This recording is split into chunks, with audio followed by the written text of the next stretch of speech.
Alright, wait till you see the photo that I took that made it into Sports Illustrated. And I don't mean that in necessarily a great way, because I don't think the photo I took was actually that good. It was probably the worst photo I even submitted that day from the Boston Marathon. There's a terrible background, there's no real good action, just someone running. It was a second place finisher. So there really wasn't much there that I thought would end up being worthwhile. I don't even know why I submitted it into USA Today. But they accepted it, it was there, second place finisher, I guess maybe that's why.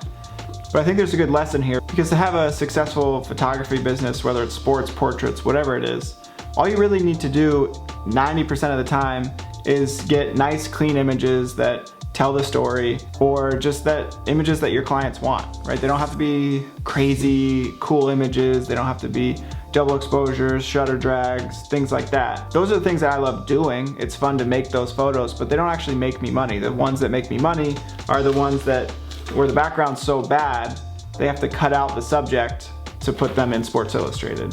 So that's the photo that got me in Sports Illustrated for the first time, and I think only time so far, but happy to be in here, even though it was probably the worst photo that I took that day, but it told the story of the second place finisher that no one knew. And that's why she's in here, and that's why my photo must have been one of the only ones they had of her. So, also on that day though, I got lucky and I had a photo in the New York Times as well. This one I think I like a little bit more, and it was just telling a different story about how terrible the weather was that day.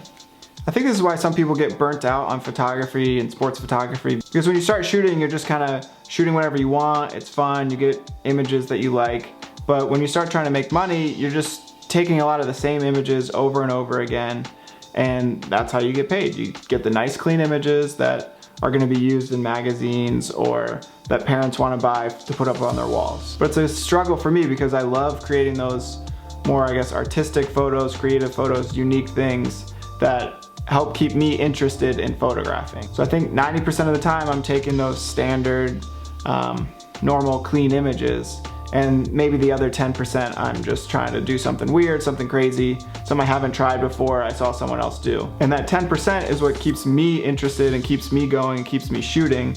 So for those of you starting out in a photography business, make sure that you have that 90% down. Make sure you can create clean photos of action, nice headshot on a white background, right? Something simple, but if you can do it well and you can have a great client experience, you can make money. It may not be the most fun thing you do, but you can kind of supplement those fun photos to keep you going and keep you interested in the photography aspect from that 90% of running the business and just taking those nice clean images. Okay, hope that helps, and I'll see you next time.